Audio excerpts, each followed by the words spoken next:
اگر آپ اس پہ غور کریں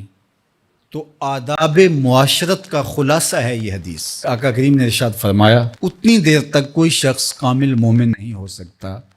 جب تک وہ اپنے مومن بھائی کے لیے وہ پسند نہ کرے جو اپنے لیے پسند کرتا ہے۔ ایک اچھا معاشرہ تشکیل دینے کے لیے آپ کو کوئی رہنما اصول چاہیے گا تو اس سے بہتر آپ کو کوئی اصول نہیں ملے گا۔ اپنے لیے بہرحال بندہ بہتر ہی چاہتا ہے، تو جب وہ اس مزاج میں ڈھل جائے کہ میں اپنے مومن بھائی کے لیے، اپنے معاشرے کے دوسرے افراد کے لیے بھی وہی چاہوں گا،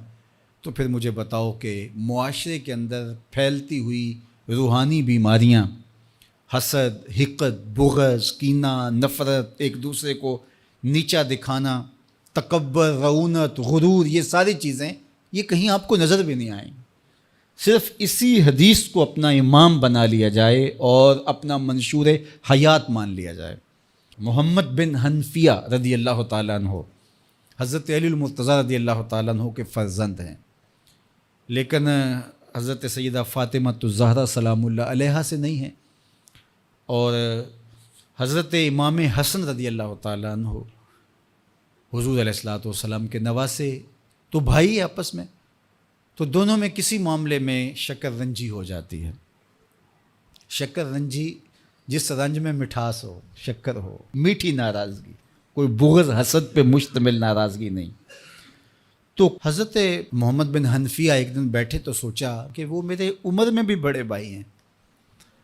اور پھر دوسری بات یہ ہے کہ وہ رسول خدا کی بیٹی کے بیٹے ہیں، ان کا یہ اعزاز ہے، بہرحال مجھے تو یہ اعزاز نہیں ہے، پھر جوانان جنت کے سردار بھی ہیں، تو میں ان سے ناراض ہوں، وہ میرے سے ناراض ہیں، تو بات بھی کوئی اتنی خاص نہیں، تو اب دن بھی 3 گزر رہے ہیں، چلو میں ان کو راضی کر لیتا ہوں۔ تو گھر سے نکلے ان کو راضی کرنے کے لیے،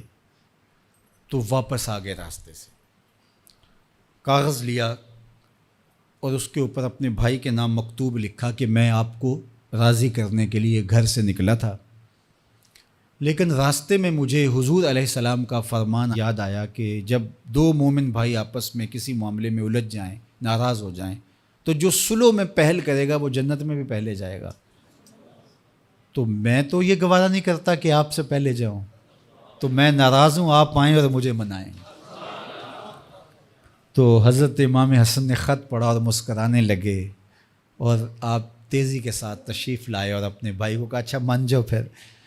تو وہ مننے کے لیے تو پہلے ہی تیار تھے نا۔ تو جب آپ اپنے مومن بھائی کے لیے وہ پسند کریں گے جو اپنے لیے پسند کرتے ہیں، تو پھر زندگی گزارنے کا مزہ آنے لگے گا۔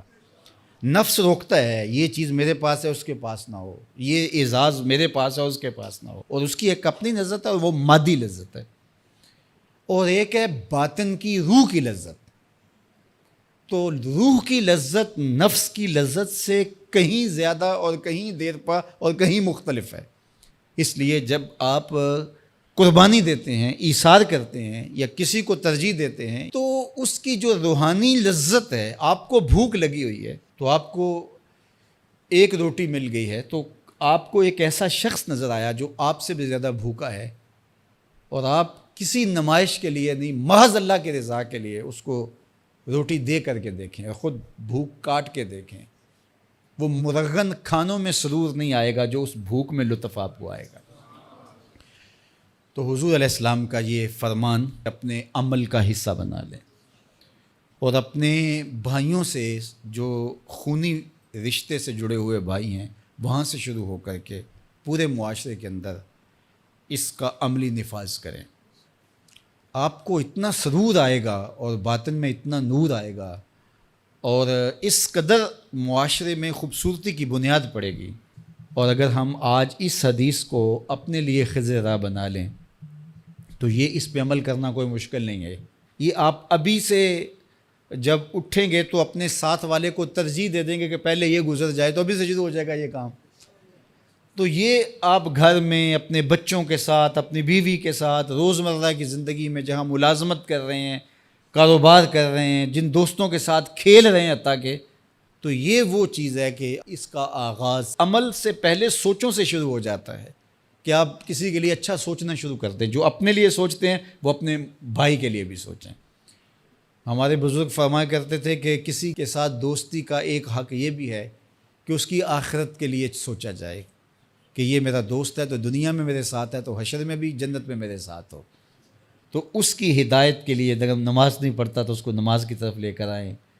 اگر اس کے معاملات کے اندر خرابیاں ہیں تو ان کو دور کرنے کی کوشش کریں اور اس کو آہستہ آہستہ اچھائی کا خوگر بنا لیں.